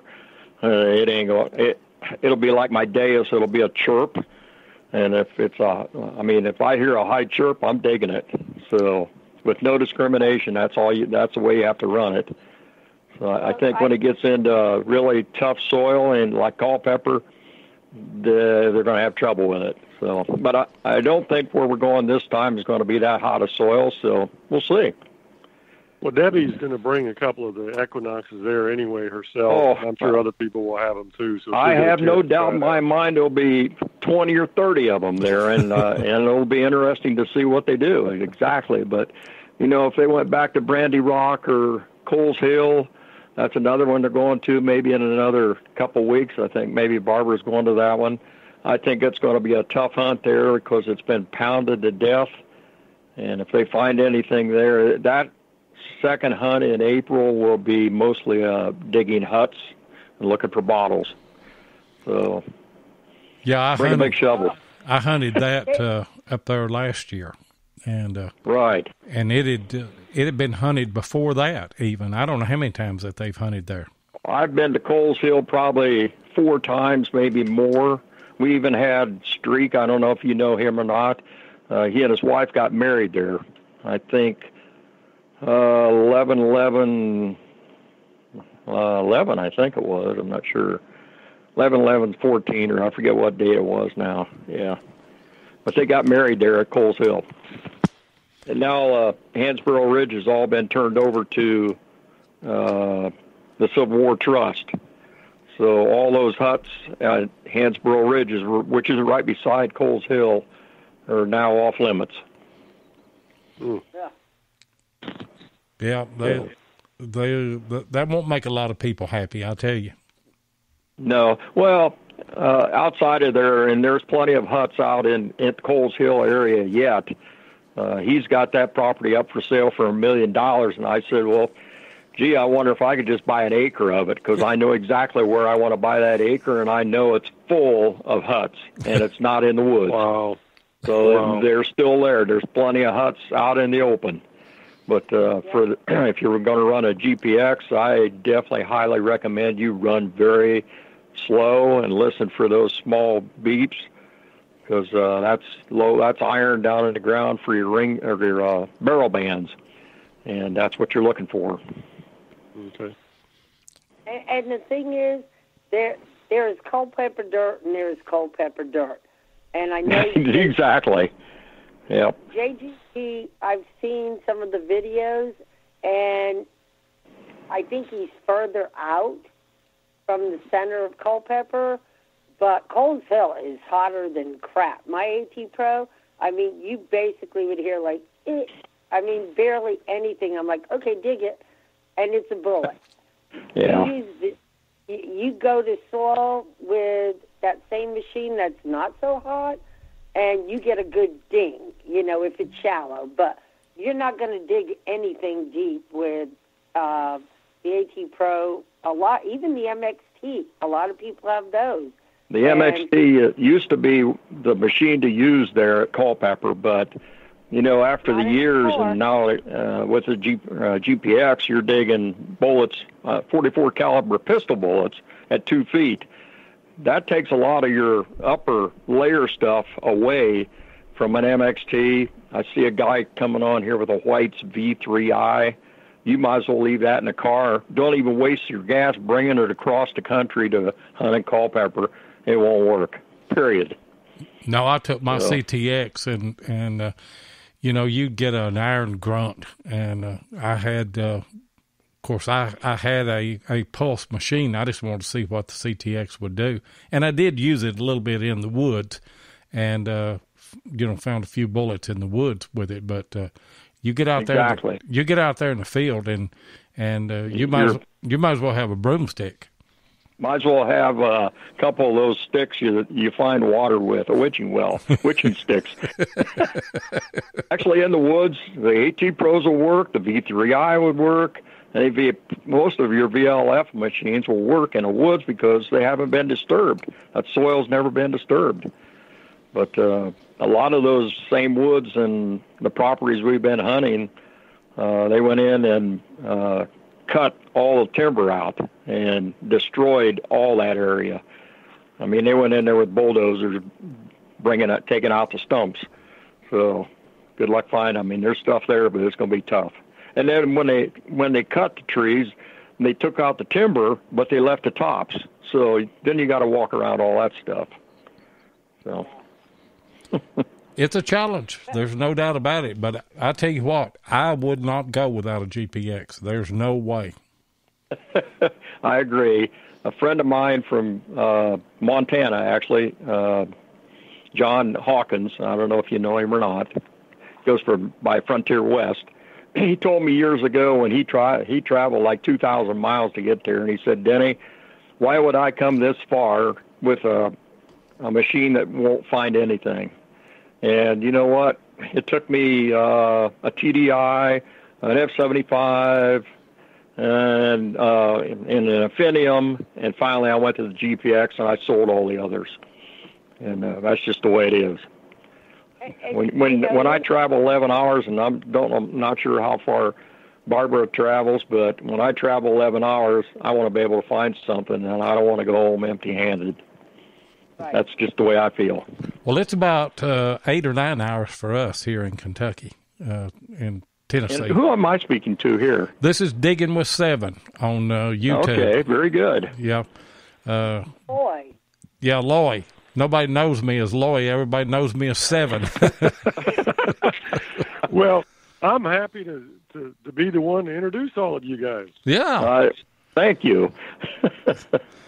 I've heard all you guys on Josh's show and other shows and everything, but Josh is on now, but the guy that talks with him is doing all the talking, and I don't think anybody's called in. And I thought, I know you guys are on, so I went to Mark's Facebook page, and that's how I got here to your program. So, well, appreciate you having you. And Lloyd, just to be, just to let you know, Denny is another one of those just amazing Ohio hunters and researchers, and I've learned just a tremendous amount from Denny, and he's always at CWPPO, and I've just learned a tremendous amount from him as well. The only problem with Denny is he just needs to get a new telephone because he still uses a tin can and a string. True story. I use two tin cans and a string. and if CenturyLink doesn't get any better, I'm going to cut the link. They're pretty bad. Well, maybe whoever let them in the United States is beyond me. Maybe it's the can on the other side that's defective. May not be yours. I think it's Mark's can. Yeah. Let's all pool up a little bit of money and get Mark a better can. I agree. Mark's everything down go. there in Florida. I wished I could go down there to mermaid land and metal detect someday. That'd be cool. Come on down, Danny. Anytime. I know. Where are you at? So darn old, I'd be down there. Where are you at in Ohio, Denny? I'm up near. I'm in the northwest part of Ohio, south of Toledo, in a little town called Bluffton, Ohio, in between Findlay and Lima, Ohio. Okay. On I-75. You're on the opposite end then of Bill Marsh. Oh yeah, Bill's way down in the southern part. I go by his house. In fact, I'll be going by his house Tuesday, the 20th, heading for Virginia. Yep. When I go through, I say, "Hi, Bill," wherever you're at. Zanesville. Yeah. Yeah, he's got a gold mine down there to hunt. That's for sure. A lot of old coal companies down there where they had their own, where exactly the same thing Barbara's hunting. Did you read her article in American Digger magazine? I did, and that's a great article, Barb. Congratulations. That is a great article. We have the same kind of coal companies in Ohio that she was working with down there in her neck of the woods, and I found a lot of tokens even where I live from those coal companies. They had their own stores, so they had a captive audience, you might say. They had a monopoly that they made, and they had to buy from their stores. That's right. Yeah, they had a monopoly on the people that they had. They worked sure them, did. And they paid them in tokens and made them buy their food Yep. and everything. Yeah, it was a captive audience, no doubt about it. Sure was. What's funny is all the tokens I found were minted in Ohio. Oh yeah, yep. We're good at being a crook. Yeah. Well, it started from the coal companies, and they just went through Ohio, West Virginia, and even on down to you guys. Sure. Yep. Very good. Well, I don't want to hold up your whole show here. I'm sure Barbara has more to talk about, and Mark. So I just thought I'd call in, see if you guys were still alive yet. We're still live, and thank you so much, Denny, for calling. You're welcome.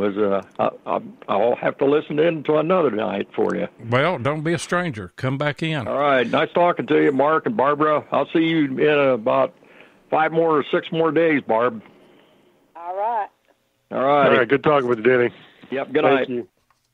Good night.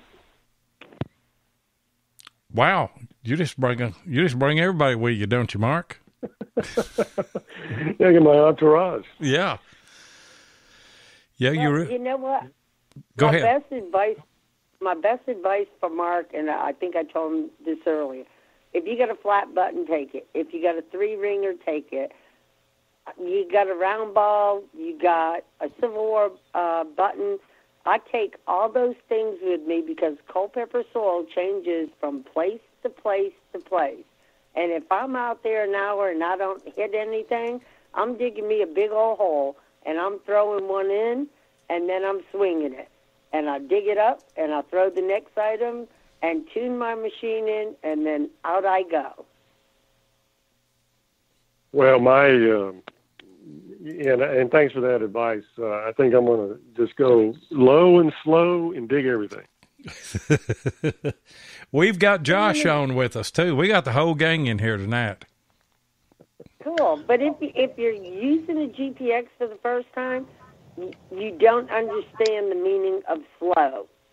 Watch the people around you, how slow they're going.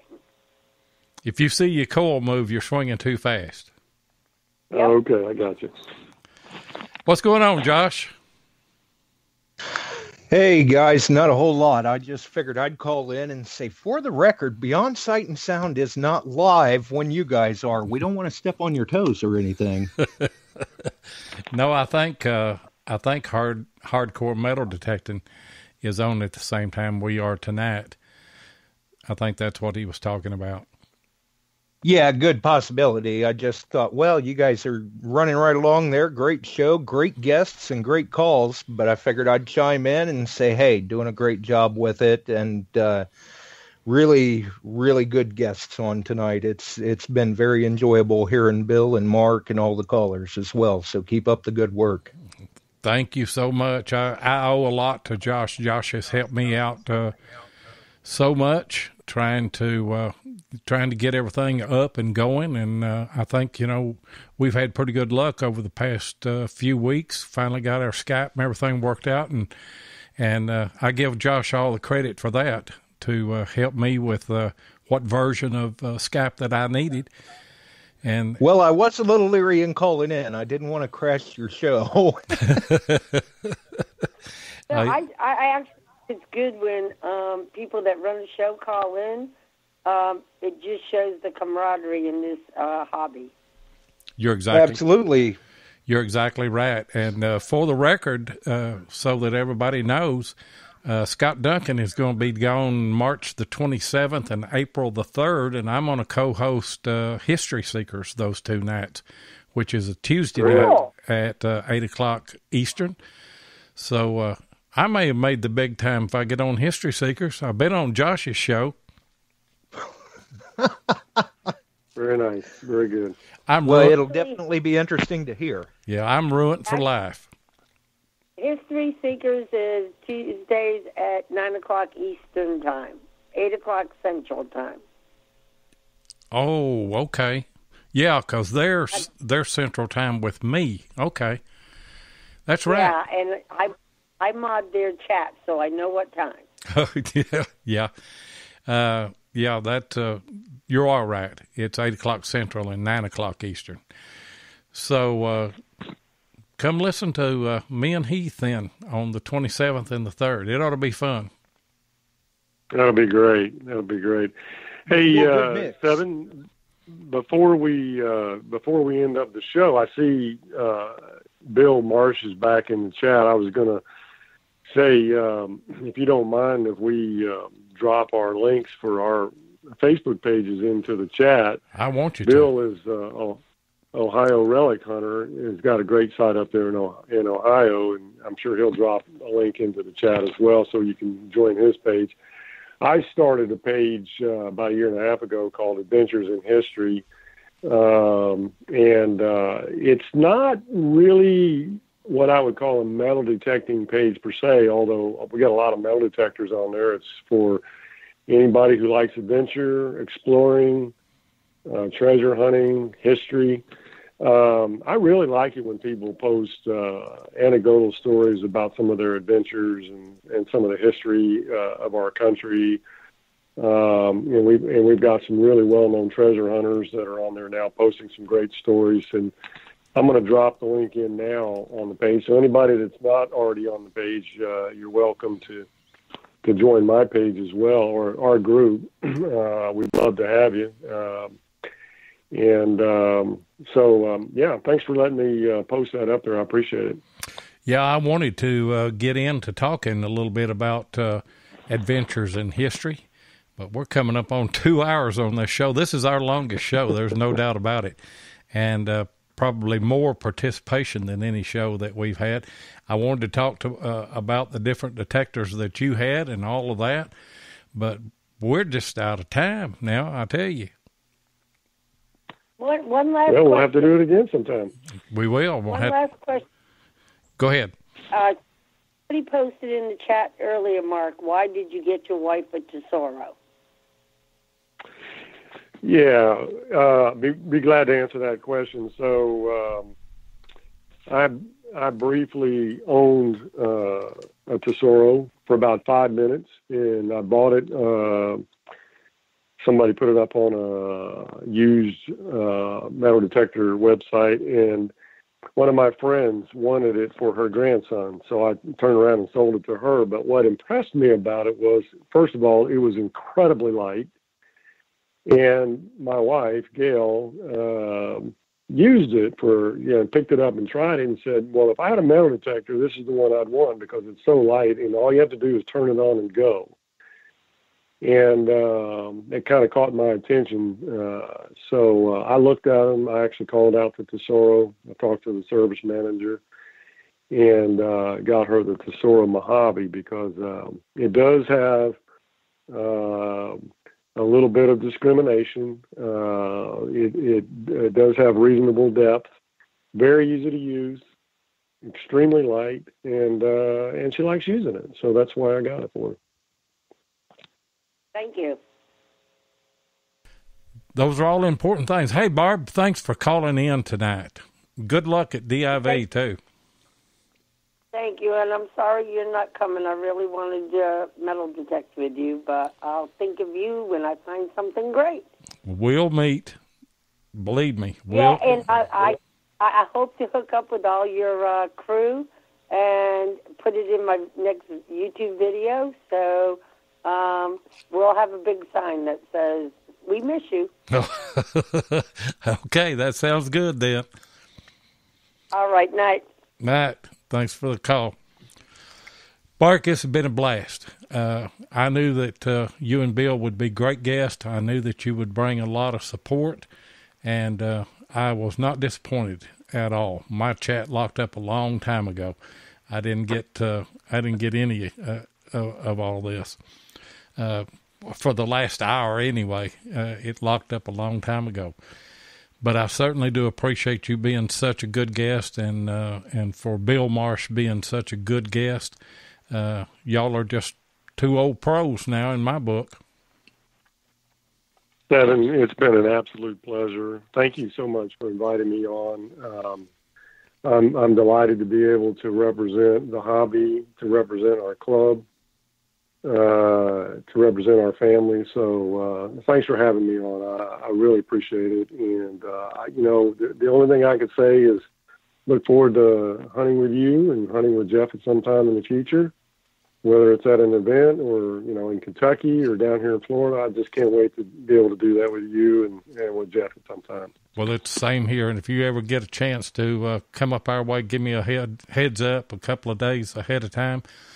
We'll go somewhere, and we'll find a relic somewhere, But certainly do appreciate you being on tonight, and appreciate all of our people in the chat. Appreciate Denny calling in, Brandon calling in, Josh calling in.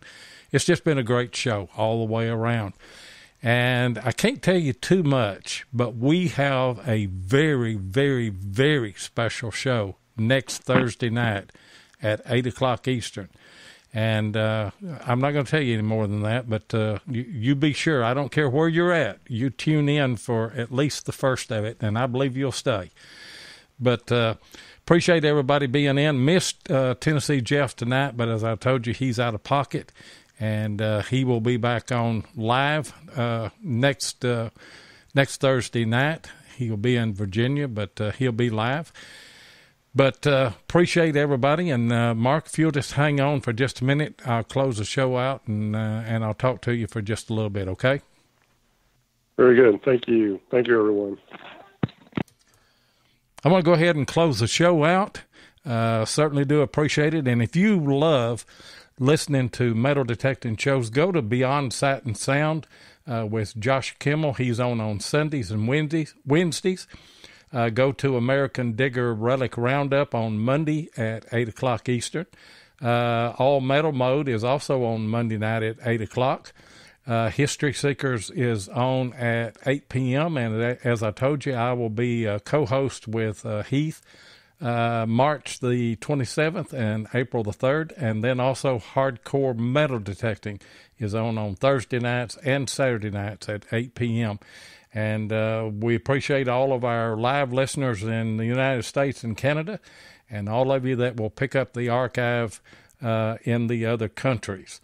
So until next week, go out there and dig you some history.